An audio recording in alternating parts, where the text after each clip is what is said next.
Welcome to Crossroads, a show by the Epic Times where we bring you insights beyond the headlines. Now, as always, don't forget to hit the like button. It helps us reach more people.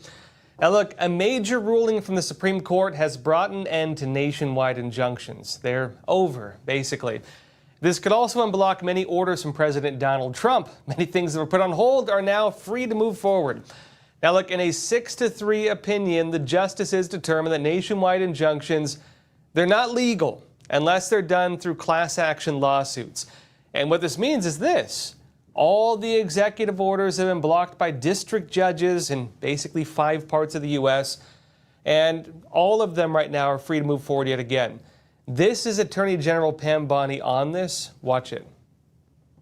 Today, in the 6-3 opinion, Justice Barrett correctly holds that the district court lacks authority to enter nationwide or universal injunctions. These lawless injunctions gave relief to everyone in the world instead of the parties before the court. As the Supreme Court held today, they turned district courts into the imperial judiciary. Active liberal judges have used these injunctions to block virtually all of President Trump's policies. To put this in perspective, there are 94 federal judicial districts. 5 of those districts throughout this country held 35 of the nationwide injunctions. Think about that. 94 districts. And 35 out of the 40 opinions with nationwide injunctions came from 5 liberal districts in this country. No longer. No longer. These injunctions have blocked our policies from tariffs to military readiness to immigration to foreign affairs, fraud, abuse, and many other issues.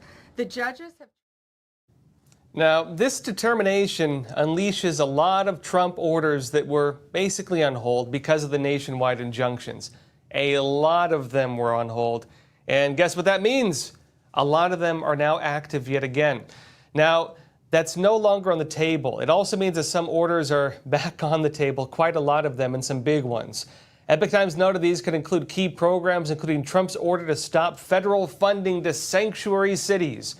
If you want to forbid your police from working with ICE, you may lose your federal money unless a judge in that district decides to put an injunction on the state, which they might do. This includes the moving forward of the creation of stronger voter ID and proof of citizenship for elections. Now, you would assume that not all states will try to block that, and so that's back on the table also. This also includes the end of federal funding to USAID, another thing that isn't able to move forward yet again, and really a whole lot of others as well. Now, part of this is also about jurisdiction. One state cannot alter the laws in another state. That's one of the basis points of this entire argument that the justices made when they made this determination. What does that mean?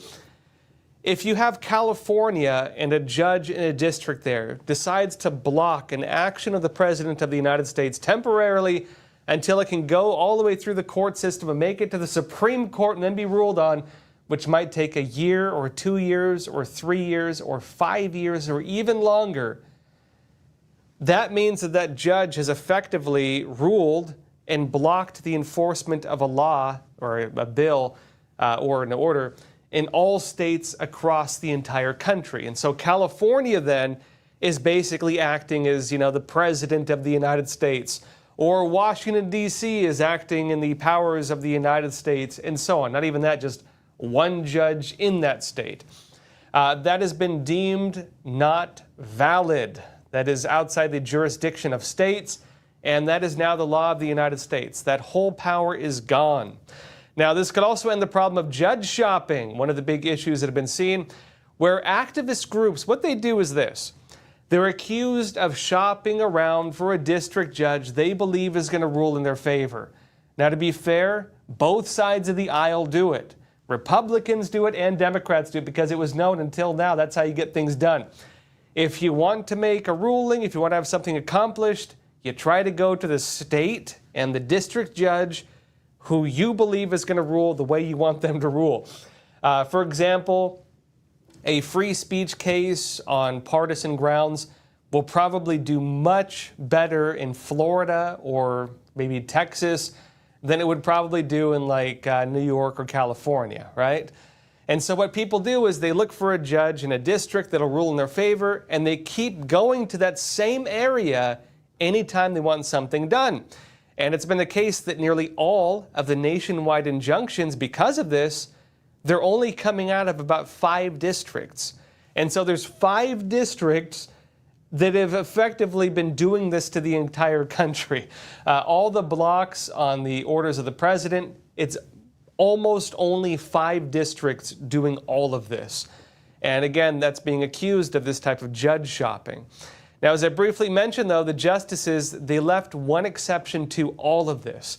So there is still a chance there could be nationwide injunctions, but the opening for that is class action lawsuits. So in that case, there can still be nationwide injunctions because the aggrieved parties, they'll likely be in different states. This is different from like a state lawsuit where it's one person in the state filing a lawsuit, going to the judge, getting things ruled on, and then blocking enforcement across the country, versus a class action where you have groups in New York and California and Florida and Texas and everywhere else coming together on a single lawsuit and trying to push it. That's a little more difficult to do. It is a bit harder, but I do think on major issues, you probably could watch nationwide activist groups do this in a coordinated manner. Because we're seeing it right now. There is the No Kings protest, for example, which are taking place in multiple parts of every state in the country. And that means if you have activist groups and activists and legal firms and organizations working in conjunction with each other in every part of the entire country, if they can just get a couple people in every state to come together in a class action for one issue, maybe, for example, if Trump starts to begin enforcing the restrictions on birthright citizenship, or he goes after sanctuary cities and their funding, you might have these people in different areas come together, maybe coordinate it, create a, again, class action lawsuit, judge shop yet again, but the judge then, because it's class action, can rule across the whole country. They can do it. And so there is a big door open for this still. Now, part of what this also brought about, this whole conversation, was birthright citizenship. You probably saw a lot of that being discussed over the weekend. What's going on with birthright citizenship? Now, it should be clear. The Supreme Court decision did not end birthright citizenship. That did not happen. There was no major ruling on birthright citizenship. But here's what was part of the conversation. What happened was Trump had an executive order on birthright citizenship. That was being heard by the Supreme Court. What the Supreme Court determined was not the legalities one way or the other of birthright citizenship, but instead the idea that a judge can't block the entire country from having something. Trump's order now on birthright citizenship, it can now move forward. And what had happened was this. It was blocked from the get-go. They were not able to even look at how to possibly enforce it. So there was never a victimized group. There was never an aggrieved party. There were no people harmed in any way by Trump's order because it was never able to get off the ground. What has now happened is it's off the ground. And it's likely that once he starts enforcing it, well, being realistic, the enforcement will probably spark additional lawsuits. Maybe even some kind of maybe even a class action one, frankly. And that's important because while judges, they can't make the nationwide injunctions, they can only make injunctions for their states. If they get a class action, they can do nationwide ones still. And with a broad issue like ending birthright citizenship, well, going forward, that can make the class action possible. Without a doubt, I think at the very least, you're probably going to see lawsuits on that. You'll probably see individual states block it. But this will almost without a doubt go to the Supreme Court eventually. Now, if there are legal challenges to this, and again, there almost definitely will be, it's likely they will go to the Supreme Court. This could take probably years. And in terms of legalities, this is where it's important. Original intent will likely be the key issue. And here's what's important about birthright citizenship. Let's go back to the 14th Amendment, how this whole thing started, this whole debate. The 14th Amendment was about giving birthright citizenship to freed slaves and their children. It was basically saying that all the black slaves, again, end of Civil War, All of them were, in fact, American citizens. You could not strip them of it. They were American citizens. And the issue was, over the course of time, the 14th Amendment, which was made to defend, again, former slaves, that was expanded to include a lot of other people. When it comes to the idea of giving citizenship to the children of migrants, this is where that came in. Shortly after the Civil War, 1898, this was the case of a man whose parents were deemed to be subjects of the Chinese emperor. They were not subjects of the President of the United States. This individual was born in San Francisco in the U.S. He went and visited family back in China, came back to the United States, and he was denied entry to the United States because it was determined that he was a citizen of the, again, the Emperor of China. His parents were from China. But here's the important piece with that. His parents were not illegal immigrants. They were permanent U.S. residents. And so because his parents are permanent U.S. residents, it was determined under the 14th Amendment, yes, this individual, even though his parents were not citizens, they were residents, they were in fact deemed to have rights, and he was, again, granted American citizenship on those grounds. But this is where it's important. There's a big difference between a U.S. permanent resident and an illegal alien. That's going to be the key argument. And so one of the challenges that will very likely come up, the Trump administration is probably going to argue, at least in my take, that the 14th Amendment does not apply to the children of illegal immigrants or people just visiting here on visas, like if you're a tourist or a student or anything else like that. Unless you're a resident or a citizen, no, your children are not American citizens just by the virtue of being born here. We'll see if that's determined, but I think there's a good chance it will be. My personal take on this, you will probably see a partial ruling eventually.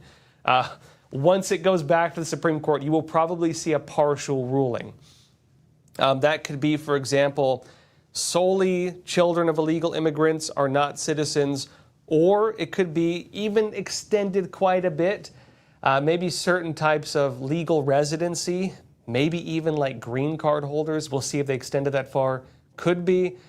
For people wondering, would this be enforced retroactively? In other words, if somebody's parents were here like 10 years ago and you're 10 years old or 20 years old or 30 years old and they were illegal immigrants, could you lose your citizenship? There is currently no talk about that. As things currently stand, that is not being discussed. Trump's executive order is also not doing that. Trump's executive order basically says that going back to like February of this year, anybody born after that time to illegal alien parents, they are not citizens. They're going to start enforcing that now. Meaning, again, that whole thing as of now is off the table for people currently being born in the United States if their parents are not citizens. Now, meanwhile, it also seems that Alligator Alcatraz is moving forward. The facility in Florida, Everglades, it's basically going to work as a one-stop shop for deportations. But now protests are beginning to take place over it. I'll be talking more about this after we come back from a quick break. All right, just to pause here for a super quick moment. You are, of course, watching Crossroads with Joshua Philipp. I'm just here to share a message about American Hartford Gold, my own personal gold and silver bullion dealer. Now, obviously, the recent tariffs have made the markets super turbulent and volatile. With every new piece of tariff news, the markets seem to either crash up or crash down. And of course, it's worth mentioning that these conditions don't only affect Wall Street. They affect all of us through our investments and our retirement accounts. That's why I'd like to introduce you to a company that I trust and I myself use to secure my own savings, American Hartford Gold.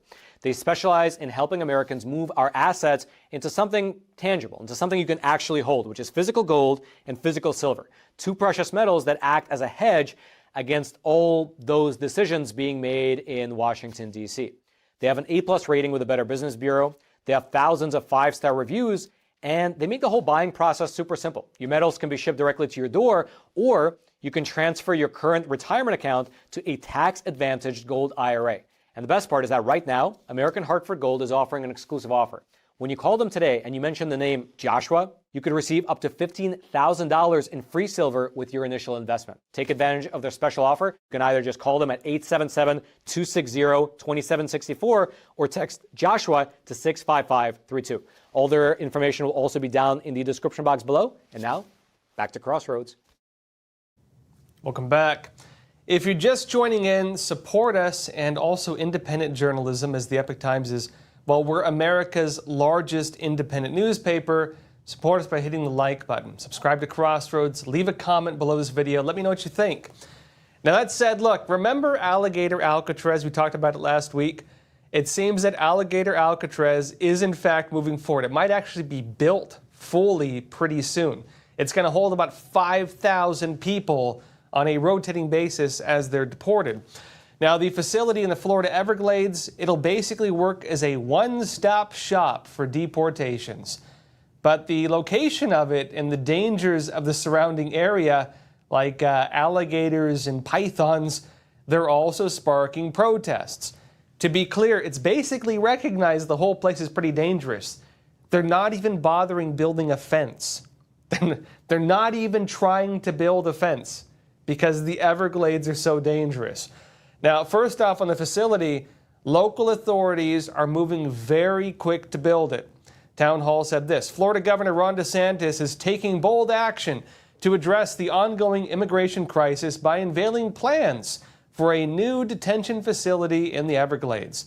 The governor has been unapologetic about using state authority to manage the surge in illegal immigrant crossings, creating what he calls Alligator Alcatraz to enforce immigration laws even in unconventional locations like the Florida Everglades. It says he argued that this is essential to defend Florida's borders and America's sovereignty. And it notes that on Friday, Governor DeSantis gave Americans a first look at Alligator Alcatraz. A lot's already built, actually. A new detention center surrounded by natural barriers, including alligators and pythons. The facility sits conveniently next to a deportation airstrip where they can fly them away, streamlining the process, the removal process. It notes as well, DeSantis praised the construction team for their speed and efficiency, noting the center will be ready to house illegal immigrants by Tuesday, tomorrow. And they say, quote, this is all 24 hours. 24 hours from now, you're going to see even more. By Tuesday, this will be able to have intake of illegals. That means this week, folks. And notes that DeSantis said as well, this is going to be a force multiplier. On that point as well, you know where I got the money from? Because there's state funding to provide free housing to illegal aliens. They took the money to give free housing to illegal aliens, and they built a deportation facility. They used that money for it. Now, that being said, not everybody's happy about this. In fact, there's a lot of criticism, and there's now protests against it. A lot of people are saying this accounts as like a human rights abuse. You're putting people in a dangerous area. You're basically saying don't try to escape or you're going to get eaten by crocodiles. And there are now mid-sized protests alongside the roads, which are trying to raise alarm over the plan. I'll explain why. AP said this, though, first off. They say hundreds of protesters line part of Highway 41 that slices through the marshy Everglades, also known as Miami Trail, as dump trucks hauling materials lumbered into the airfield. Cars passing by honked in support as protesters waved signs calling for the protection of the expansive preserve that is home to a few native tribes and several endangered animal species. Christopher McCoy, an ecologist, said he saw a steady stream of trucks entering the site while he protested for hours. Environmental degradation, they say, was a big reason why he came out on Saturday, but as a South Florida city commissioner, he said concerns over immigration raids in his city also fueled his opposition. On this point, construction is very aggressively underway. There's a lot of vehicles moving supplies there because they want to have it built and finished and ready to run by tomorrow.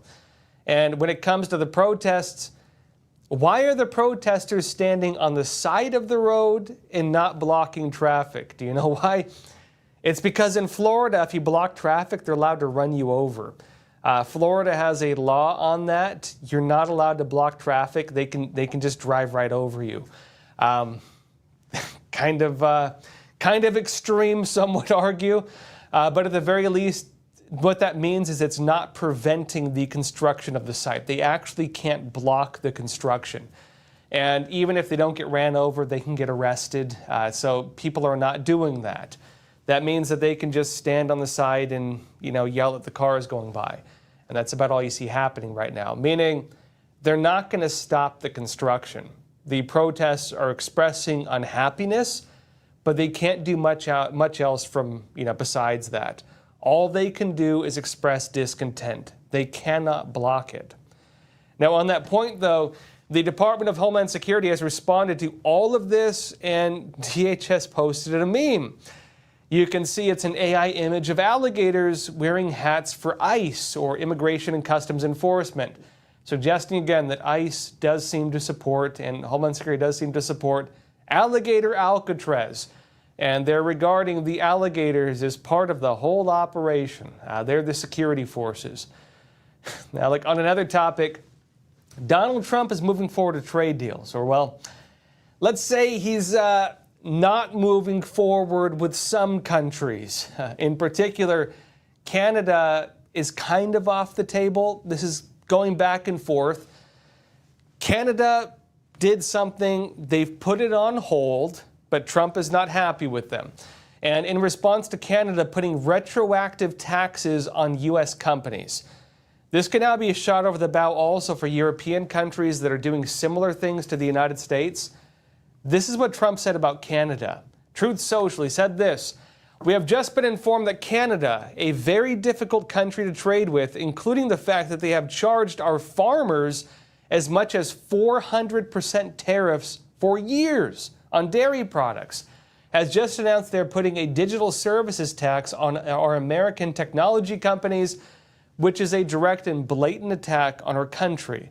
They are obviously copying the European Union." Important here because while Trump is going after Canada, Europe has done probably a lot more than this. He says they're copying the European Union, which has done the same thing and is currently under discussion with us also. And it's that based on this egregious tax, we are hereby terminating all discussions on trade with Canada effective immediately.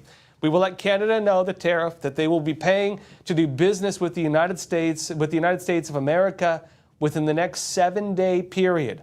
Thank you for your attention to this matter. Now, on that point, Canada has put that tax on hold. But this is important because they get 7 days to think about it. All deals are off until then. And Epoch Times has a bit more detail on exactly what happened. It notes this, that President Trump announced on Truth Social that he is ending all trade negotiations with Canada. And they note that in the June 27 Truth Social post, Trump said the termination was made because of Canada's plan to impose a digital services tax. This is important. Digital services tax, which would affect U.S. tech companies. It notes the tax is set to take effect Monday. That's currently not going to happen. They note the president called the tax a direct and blatant attack on the United States. And in terms of the tax, this is what it is. It says the policy is a 3% levy on revenue earned from digital services provided to Canadian users and applies mainly to businesses such as Amazon, Airbnb, and Google. American big tech. It notes as well, speaking to reporters at an Oval Office event, the president said the United States has significant influence over Canada. He said, "We have all the cards. We do a lot of business with Canada." And he added, "They do most of their business with us." When you have that circumstance, you treat people better. Trump's basically pointing out that Canada needs the United States. The United States does not necessarily need Canada. It notes as well in 2024, the U.S. goods trade deficit with Canada was $63.3 billion, a 1.4 increase from the previous year. Now, on my take, we'll probably see more back and forth on this. Again, Canada has put that tax on hold, but that's a bigger issue. A lot of big tech companies have been calling out these tariffs and taxes and fines on American tech companies. They're saying that they're effectively tariffs by other means. And while a lot of people are very critical of American tariffs on other countries, I would personally say, if they're critical on tariffs, are they critical of their tariffs on American goods? Or are they only critical of tariffs when they're tariffs on their products? Is Europe protesting about tariffs they have on American goods? Is Germany complaining about their tariffs on American cars? Are Canadians protesting on the streets about tariffs on American farm goods? Is the European Union protesting about tariffs on American tech companies? Do other countries protest their tariffs against the United States? So why is it only the case that there are protests and pushback when America puts tariffs on other countries? Why is it they are okay with it one way, but when it goes the opposite way, it's a national scandal, right? I'd say that's a real serious question to be asking. The big issue is this, though. It's kind of a wild card right now with U.S.-Canadian relations. You know, Carney, the new Prime Minister of Canada, he won on a platform of basically standing up against President Trump. That was basically the platform he ran on to win the election. Now, as soon as he won the Canadian election, the first thing he did was try to talk to Trump. But it did seem that the message of pushing back against the United States was very popular with Canadian voters. The problem Canada has, though, which is a problem a lot of countries have, is a ton of their trade depends on the United States buying their goods and on U.S. businesses basically having moved to Canada. A lot of manufacturing moved there. A lot of that might be moving back to the United States. A lot of their business, in other words, could soon go away.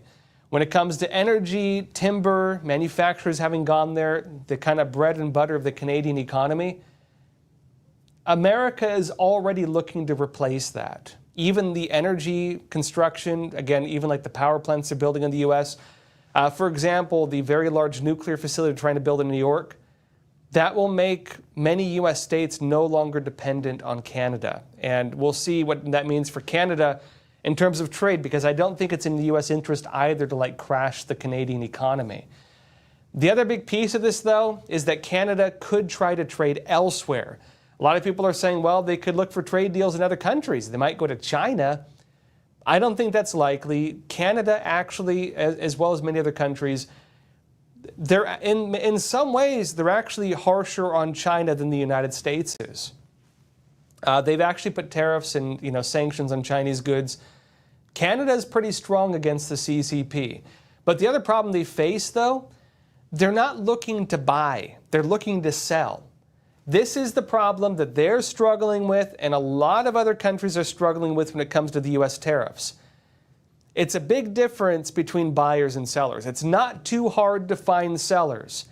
If you're a guy and you want to buy a new TV, and you're looking to buy a TV, right? You're a buyer, you're looking for a seller. What does that mean? How hard is it going to be to find a store that will sell you a television? If you go to Best Buy, if you go to Walmart, if you go to your local, corner electronics shop, and you tell them I want to buy a TV, how many of them are going to say no to you? I guarantee almost none of them are going to say no to you, because as the buyer, you have the power. If you're trying to find a seller, it's easy, right? That's easy. That's a business opportunity. Everybody wants to sell to you. But the other side is a bit more difficult. Finding people to buy what you're selling, that is a lot more difficult. If you are a company and you want to sell someone a TV, you're not guaranteed you're going to sell a TV, as opposed to looking to buy one. If you want to buy a TV in a day, by the end of the day, you're probably going to have a TV. If you want to sell a TV by the end of the day, you might not find a buyer. You're in the disadvantaged point if you're looking to sell. And the reality is, for a long time, the United States has been a massive buyer. America is the buyer, while also getting uneven trade deals when we do sell, meaning what these countries need is not sellers. These countries need buyers. And if they're losing a buyer and they want to sell, they're not going to be necessarily selling to each other. Canada and Europe, they're probably not going to get a bad trade deal where they're getting 400% tariffs on their farm goods, or getting their companies taxed 3% additional like they were doing to the U.S. they probably will not do it. America has let them do this for a very long time with no pushback. Those days are coming to an end. At least that's what Trump is trying to do right now. And the other big piece of this, though, and this is the important part, is American technology. And this is where these digital services tax come into place. High tech and big tech has created a problem globally when it comes to countries deciding how to deal with it. Because to be fair, right, the argument Canada has and the argument Europe has and the argument a lot of other countries have is that one of the big products the United States does have, when you look beyond normal selling and everything else, and look beyond energy and cars, what is one of the big products that America sells? We sell high tech. It's Airbnb, it's Google, it's Facebook, it's social media, it's X, it's Microsoft, it's big tech. These big social media platforms and the tech giants. America basically controls the global market on high tech. And many of these countries argue that they can't compete. They say they can't compete against American high tech. Because of that, they say there's a monopoly on that front, that America or American companies, we control the global market on that. And so what do? Well, the problem they have is that they have to pay money towards it. They have to buy it, they have to buy products, they have to license things. All that money goes to America, and they're saying these big companies, well, they should pay money to the European Union, they should pay money to the Canadian government to balance things out effectively. In other words, they're saying, we need to put tariffs on your goods because we're losing too much money on it. And so what do? They use fines, they use restrictions, they use just additional taxes like Canada was doing, and they place those on American big tech companies. The problem we have is that those are effectively tariffs. And when you're in a global debate around tariffs, Trump is regarding that as a tariff that will fit into his negotiations. Now, as things currently stand, that could be a lot more difficult for them because Trump is saying, if you tax us, if you fine us, if you put levies on us, that is a tariff, and we will take that into consideration when we tariff you right back. And all the trade deals now are on hold, at least with Canada, while he looks at that issue. That's why it's important. Now, look, also, it seems that Iran may be losing some of the initial benefits it was offered by the Trump administration after the ceasefire. This is what Donald Trump wrote on Truth Social. Trump said this: "Why would the so-called supreme leader, Ayatollah Ali Khamenei, of the war-torn country of Iran say so blatantly and foolishly that he won the war with Israel when he knows his statement is a lie? It is not so. As a man of great faith, he is not supposed to lie. His country was decimated. His 3 evil nuclear sites were obliterated by the B-2 bombers. And Trump said, I knew exactly where he was sheltered." Get why that's important. He said, I knew exactly where he was sheltered and would not let Israel or the U.S. Armed Forces, by far the greatest, most powerful in the world, terminate his life. Remember when Trump, he likes to talk about this, when he was talking to a global terror leader and he sent the guy an aerial photograph of his house? And the guy said, Mr. President, why are you sending me a picture of my house? And Trump said, well, I'll have to let you think about that. Trump just said that to the supreme leader of Iran. He's saying, I know where you live, and the greatest military force in the United States is looking at your house, and they wanted to terminate your life. Trump said, terminate his life. And Trump said this: I saved him from a very ugly and ignominious death. And he does not have to say thank you, President Trump. Did he even say thank you? He said, in fact, in the final act of the war, I demanded that Israel bring back a very large group of planes which were heading directly to Tehran, looking for a big day, perhaps the final knockout. Trump is effectively saying they were going to kill him, and Trump prevented the assassination, is what he's saying here. Trump also said tremendous damage would have ensued and many Iranians would have been killed, suggesting that either the Israeli airstrike that was being planned, that Trump did in fact tell them to turn around and prevent it from happening, or maybe the start of a civil war. Trump says he stopped that, and he said it was going to be the biggest attack of the war by far.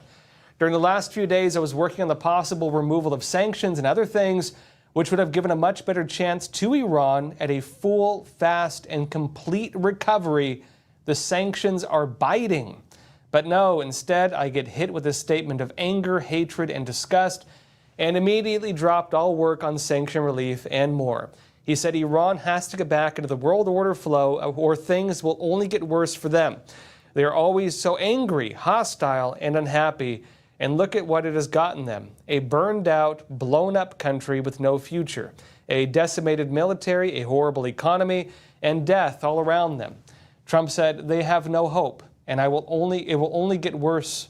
He said, I wish the leadership of Iran would realize that you often get more with money than you do with vinegar. Peace. Now, on that point, I did see reports going around that the Iranian leadership has put out a global assassination call on President Donald Trump and on the Israeli Prime Minister. I did look into that. I don't know if it's valid. It's coming from one news source, and based on what I've seen, they might have mistranslated some statements. Regardless of that, it does seem to be a very sensitive time still. Back to Trump's statement, warning them and basically saying the sanctions are back on the table. I guess unless they say thank you. I don't know what Trump wants from them. Did they even say thank you is what he's telling them. Unless they come to the table in a more humble manner, at the very least, it does seem that Trump is going to keep the sanctions in place. Now, in terms of Iran, what they need now is to rebuild their country and to stabilize their country. There are people pushing for regime change. Trump does not seem to be interested in regime change. He thinks it's going to be very chaotic. A lot of people are probably going to die if that happens, if there's a civil war. Trump is not in favor of that. Many other people are. And so when it comes to this, they have a big deal in front of them. They can take the deal.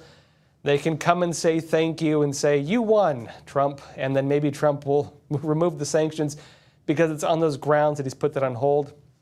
When it does come to Iran, they still have the oil industry, but because of sanctions, they're kind of limited on who they trade with. They could be another very wealthy Gulf state. A lot of their oil right now, because of the sanctions, only goes to China, and the Chinese Communist Party massively rips them off. Just like the CCP is doing with price gouging in Russia, because the CCP takes advantage of them because they have no place else to go. And so instead of being a very wealthy Gulf state, they're a very poor Gulf state compared to countries like, Qatar or UAE and so on, Saudi Arabia and so on. And so for Iran, part of that was just a calculation, right? They wanted to build nuclear weapons. The desire to build nuclear weapons was greater than their desire to not have sanctions. But the question for them now is that nuclear weapons are probably off the table at least for a few years. Now, maybe they don't want that. Maybe they want to immediately start rebuilding it. That is possible. But they might also look for other options. And if they move away from the goal of building nuclear weapons and instead head to a more normal trade economy, the door for them could still be open, and they do have the opportunity to create probably a very wealthy country. Now, also on the point of Iran's nuclear program, Defense Secretary Pete Hegseth, he went over some of the various intelligence assessments on the destruction of the Iranian nuclear sites. There's been more back and forth on this. You have some of the media doubling down on it, and they claim they found an additional intelligence report that says it didn't really work out. This was in response to news reports from Pete Hegseth talking about all this. And Defense Secretary Hegseth cited early analysis basically saying that this was a bunch of nonsense. This is what Secretary Hegseth said about all these news reports during a press conference last week. Watch. The DIA that put that report out says this is a preliminary low-confidence report and will continue to be refined as additional intelligence becomes available. How about the Israeli Atomic Energy Commission? The devastating U.S. strikes on Fordo destroyed the site's critical infrastructure and rendered the enrichment facility inoperable. Have any of these quotes made their way into the New York Times or the Washington Post, MSNBC, CNN? Any of these quotes? How about this one? This is a new one from the UN, the United Nations. No friend of the United States, or certainly Israel often. Here's the head of the UN Atomic Energy Agency this morning, Rafael Grossi. U.S. and Israeli strikes caused enormous damage to Iran's nuclear sites. Don't take my word for it. How about the IDF's chief of staff? I can say here that the assessment is that we significantly damaged the nuclear program, setting it back by years. I repeat, years. The Iranian foreign minister, the spokesman, our nuclear installations have been badly damaged, that's for sure. Now, he goes on like that for a bit more, and he details similar assessments that say the nuclear facilities in Iran have basically been decimated. They're gone. And if they do want to rebuild them, they basically have to rebuild them from scratch. There's a lot of assessments that say that. I know there's different reports on this. It seems the more credible ones are saying they're decimated. Now, look, on another topic, and real quick on that too, I know a lot of people are saying that, well, didn't they have trucks there? Were they moving uranium? They would not be able to move much of it. It's very heavy. The trucks would not have been able to do that. I know a lot of media are saying this. In my take, they don't know what they're talking about. But like on another topic, the United States also just ended the temporary protection status for Haitians who came here under the programs for mass migration. Let me show you what they're saying.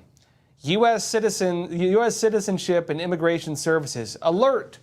After reviewing country conditions and consulting with the appropriate U.S. government agencies, Secretary of Homeland Security Kristi Noem has determined that conditions in Haiti no longer support its designation for temporary protected status, TPS.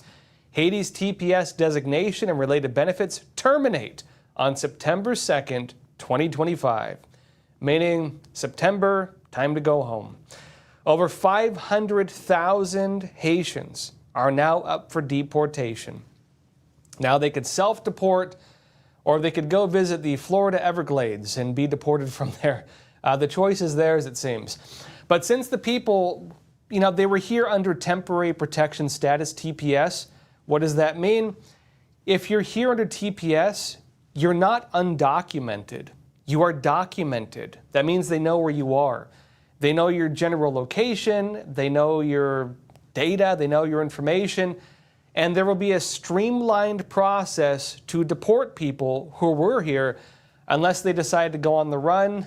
And because of the different laws on that, they'll also be hit with probably $1,000 a day daily fines. Those are also now going through, by the way. We'll talk about them more in maybe another episode. But the other side is this.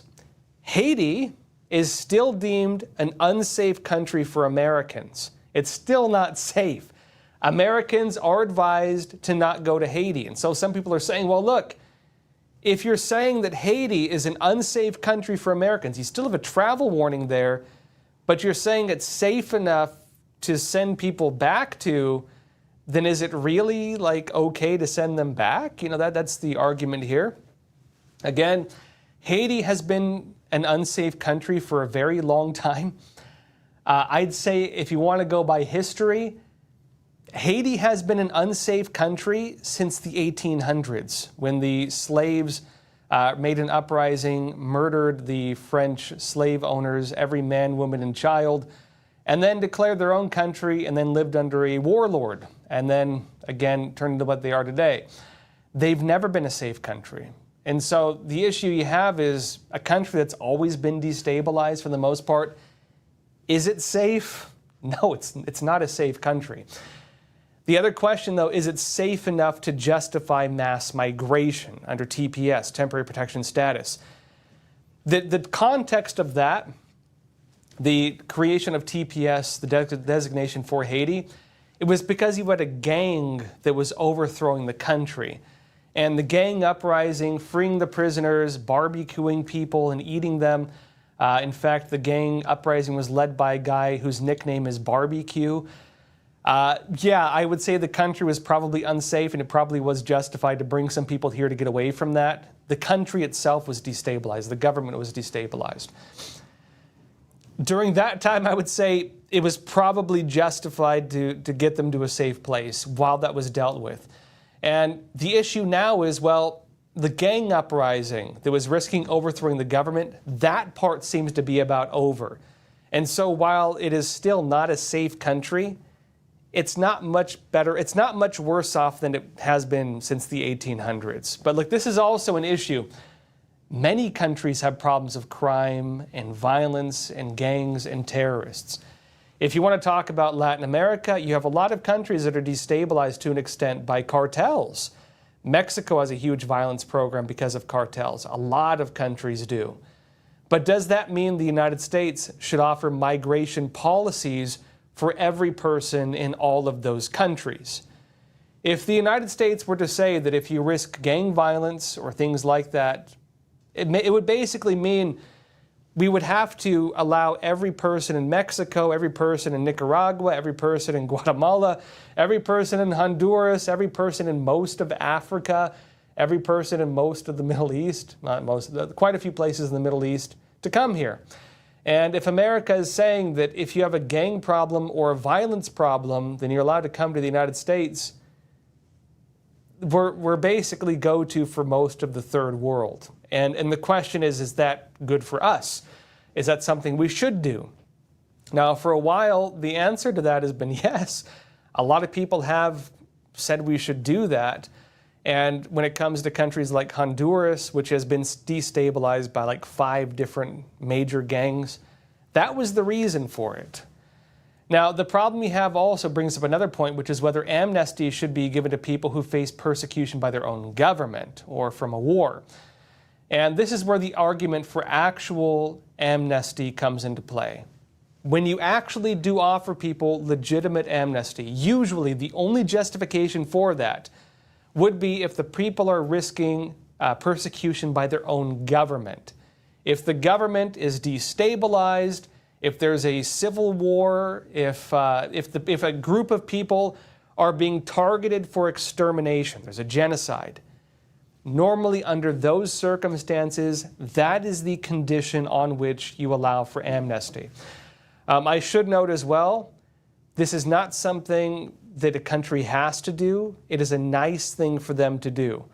And so I believe personally that people seeking amnesty, they're indebted to the country they go to. They should go with respect and great gratitude. And there are many countries that the U.S. does allow this with. You might have, for example, a journalist in a country who is being targeted for killing. They might seek amnesty. They're not a major group or anything like that, but because they're risking personal attack, right? They're risking personal attack, they may be granted amnesty. America does offer that to a lot of people. When it comes to, for example, South Africa, where the Boer, the white farmers are being targeted for genocide. They're being targeted based on their race as a group designated for genocide. That is the basis on which they're being granted amnesty. And so that is the normal designation you have. People are being targeted for extermination, and either the government is doing it or the government is allowing it. That is the normal condition. But that has been greatly expanded over the last few years, and that's now coming to an end, at least that part of it. Now, on that point as well, it does seem the Trump administration is moving forward very quickly with mass deportations. They're, again, ramping things up. And as they strip away these protections, and also, importantly, as the Supreme Court has now ruled that nationwide injunctions are no longer possible, the floodgates are now open for the enforcement of Trump's executive orders, and we could see a huge 180 in terms of how things have been going. Because while a lot of people say that Trump hasn't really done much, I'd say he's done quite a bit, my personal take. But one of the reasons you don't see him enforcing many things that he's been trying to do is because his entire policy has been on hold. Everything was on hold. On Friday, that changed. And now, with the new week beginning, you're watching all of those blockages get cleared up and things are about to move forward. You're about to watch the floodgates open in terms of policy. So we will see what happens. All right, folks, that said, let's jump into some questions and comments and discussions. So if you have questions, comments, anything you want to say, leave it in the chat. We'll jump to it now. California gal, you're saying, How would the birthright citizenship issue work for those who were already granted citizenship? Would only those born after a certain date not be citizens if the parents are foreigners, or could it be done retroactively? We'll see how it's enforced. As things currently stand, there is no talk about retroactively stripping people of citizenship. Even Trump's executive order on this, because remember, Trump did make an executive order that ends going forward birthright citizenship. That includes illegal immigrants. That includes people here on visas. So if you're visiting, if you're a student, if you have a work visa, if you just decide to cross the country illegally, and you have a kid here and neither parent is a citizen, then your child is no longer a U.S. citizen. Now that that's been cleared up with the Supreme Court, that executive order is currently in place. That will probably, they were never able to enforce it. It was immediately blocked by a judge. And so, there was a nationwide injunction that prevented any kind of enforcement on that. Nobody was ever stripped of their citizenship or not allowed to get it. That's now cleared to move forward. My personal take, you're probably going to watch this now be enforced, and you will probably watch immediate lawsuits. And the lawsuits will probably trigger maybe a class action, and you could watch this probably go on hold again, and I think this one's going to go to the Supreme Court. What does this mean in terms of enforcement? If you want to hear what I think is going to happen, I don't think they're going to retroactively strip people of citizenship. I don't think they're going to go that far. But I do think, based on my understanding of the 14th Amendment and the legal debates on it, I think that I do think that they will make it so that the children of illegal aliens are no longer American citizens. I do think they're going to make that determination. I think it's going to be moving forward, not retroactively. And again, the reason is because of this. While people argue, hey, 14th Amendment, you can't overturn the Constitution, the original intent, which is what the interpretation of the law will be based on. The original intent was about freed slaves, and the main historical precedent on Supreme Court ruling was about the child of permanent residents, not of illegal aliens. So I personally believe if you're a permanent resident or an American citizen, or one parent is either of those, the children of those people will still be American citizens. But I do think the Supreme Court, looking at the laws and looking at the Constitution, will end birthright citizenship for the children of illegal aliens. And the big question is going to be people who are here on visas. I think they're going to end it for them too, especially because you have a lot of birth tourism, where people come here, they visit, they give birth, and the kid's a citizen. And there's just too many people taking advantage of that. I think they're going to end that as well, if you were to ask my personal, what I think is going to happen personally. Ashley from California is saying, why is there still money allocated to free housing for illegals? Because of nationwide injunctions. Simple. Because of nationwide injunctions and other things. A big part of that was because of USAID. A lot of money was going through USAID. And a lot of money was also going through FEMA, through disaster relief. You had a lot of money that was allocated for this. The argument on that front was that because the money was allocated by Congress, even though Congress was not able to really see, I don't know if all members of Congress really knew what the money was going to be used for in practice. The money was allocated by Congress, and the argument was that Congress determines the budget, not the President of the United States. That was the argument. If Trump wants to go after that money, he has to basically go after USAID and other allocations of funding. That is able to now go forward. And, for example, even him cutting off funding to New York City, for example, and the free houses for illegal immigrant programs. He was getting sued by New York City over that. So you do have a lot of that money still allocated. That's just the problem of American law when it comes to budget allocations. They can use it for other things, but it's going to be up to the state. Florida might use it to build Alligator, Alcatraz. Another state might use it for free hotel rooms for illegal immigrants. It's going to go state by state. Science Chick 72 is saying, prediction, Canada will join EU, European Union. I actually could see that. And I mean, you could argue it on the grounds of national or international security. And you could also argue it on the fact that Canada is like, are they still part of the Commonwealth? I think they are, right? I know Canada still recognizes the King of England, which gets awkward when they try to have the No Kings protest. A funny note on that.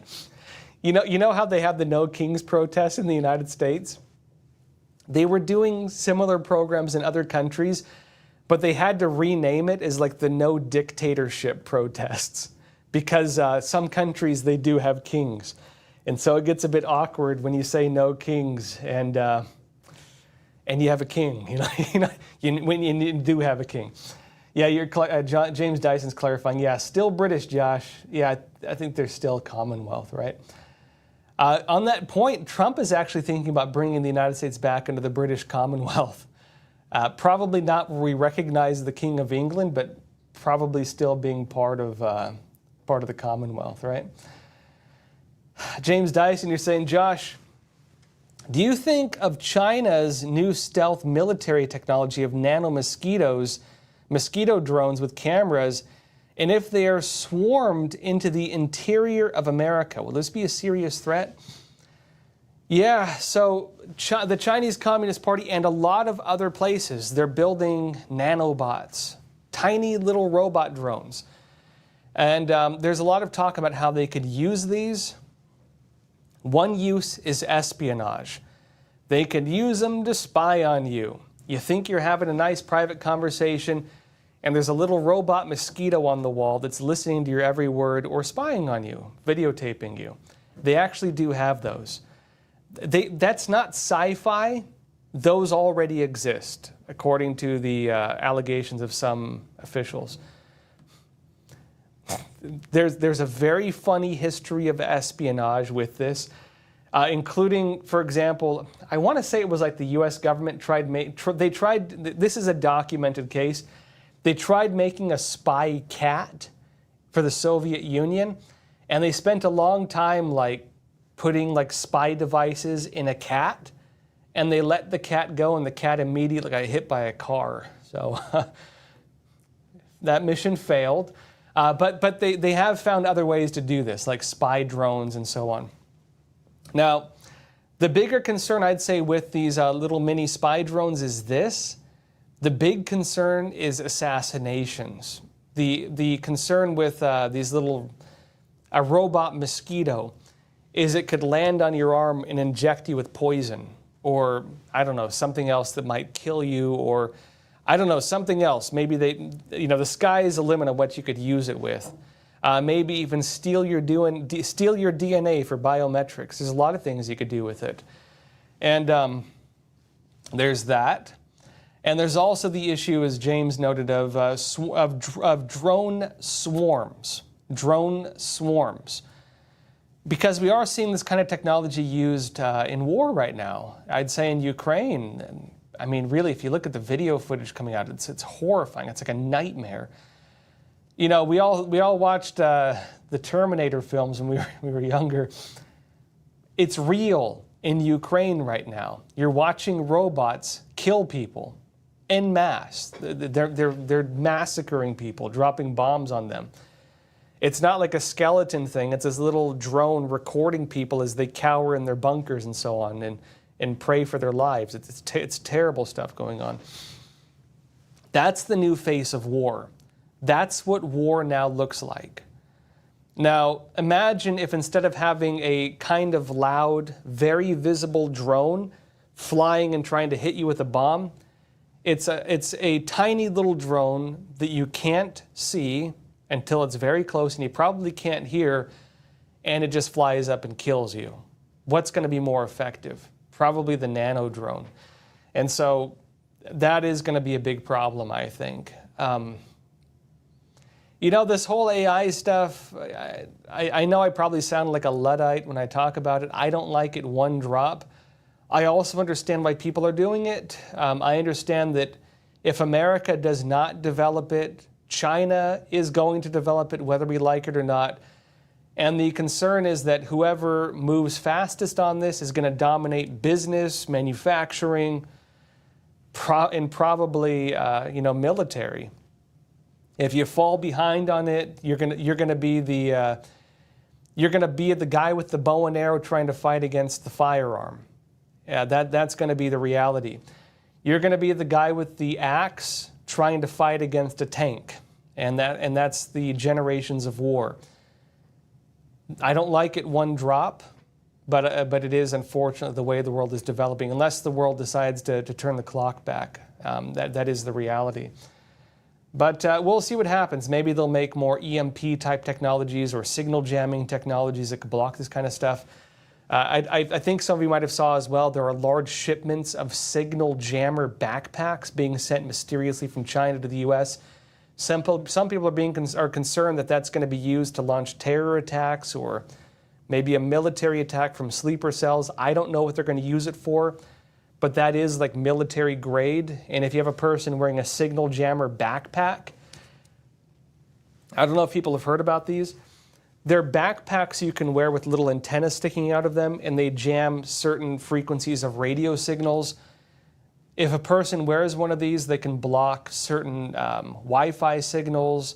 They can also block certain types of emergency broadcast systems, and they can block emergency response communications. In some places like South Africa, there are videos and images of the people going and killing the white farmers wearing these things. And the effect it has is they can't call for help.